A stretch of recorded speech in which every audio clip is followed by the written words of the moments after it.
Good morning mga ka-showbiz. Ito na ang ating latest update para sa Barda. Sa araw na ito, matindi to. Daddy ni Barbie Fortesa payag kay David Licao po. Yan po yung ating bibigyan ng komento, reaction at pag-uusapan sa araw na ito. Pero bago tayo magpatuloy nais ko lang po pasalamatan lahat ng mga Barda fans dyan, mga Barda panatag at mga kabalitang showbiz ko dyan sa inyong laging panonood at pagtangkilik dito sa ating channel, kasi patuloy tayong dumarami at sa pagdami natin, sa maraming panonood, siyempre kasunod yan, kikita tayo at alam nyo naman kung saan napupunta yung kinikita namin dito sa aming YouTube channel. Doon po yan sa aming mga tinutulungan sa aming organization. Kaya naman kung hindi ka pa nakapag-subscribe dito sa ating channel, ano pang hinihintay mo? Mag-subscribe na at i-hit ang notification bell para laging mauna ka sa mga bagong balitang showbiz. Panoorin at pakinggan ang buong detalye at ikaw na ang humusga. Daddy ni Barbie Fortesa, payag na si David ang makakadate ni Barbie sa Valentine's Day.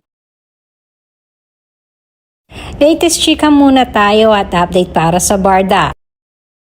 Na today ay busy nga si Barbie sa pagpupromote ng kanyang movie na Until She Remembers.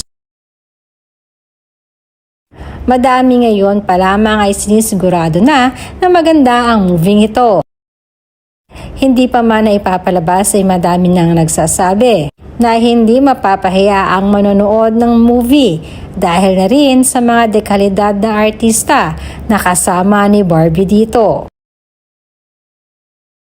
Naayon na rin kay Barbie ay medyo kinabahan di umano siya sa movie dahil madaming mga eksena dito ang walang script.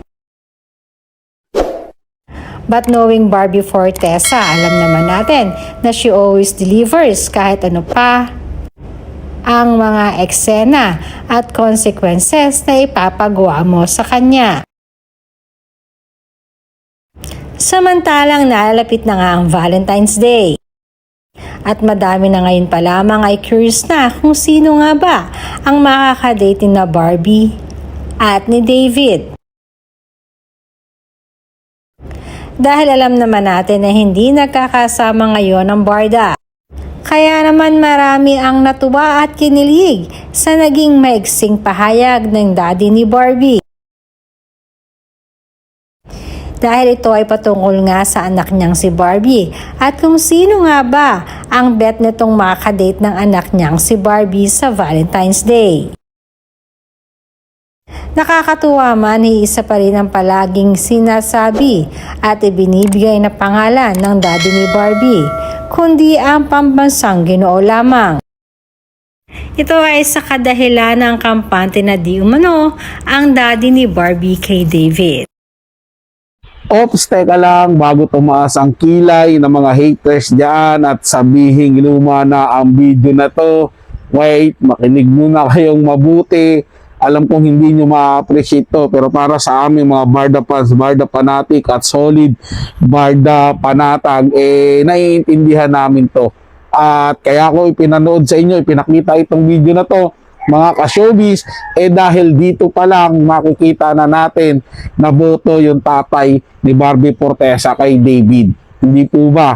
Kasi kung totoo man ang balitang ito, na payag yung tatay ni Barbie na si David yung makadate, doon pa lang masasabi na talaga natin na hindi malayo na mangyari na tuluyan ng umamin itong dalawa na to kung may basbas na ng mga magulang. Hindi po ba mga ka-showbiz? Ito yung magandang, sabi na natin, pangitain para po sa ating solid Barda fan dyan. Pang-inis lang naman ito doon sa mga nagsasabing wala na daw Barda mananatili ang Barda. Barda for life, Barda forever yan, mga ka-showbiz. Mahala po yung mga anti-Barda at yung mga toxic na haters na Barbie at David.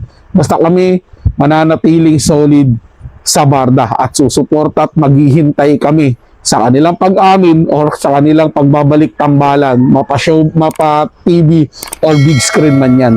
Kayo mga ka-showbiz, kung may comment at reaction kayo, i-komento yan sa ating comment section, babasahin at pupusuan ko yan. para sa mga bagong balitang showbiz, ugaliing tumutok dito sa ating channel at mag-subscribe at i-hit ang notification bell para laging mauna ka sa mga bagong balitang showbiz.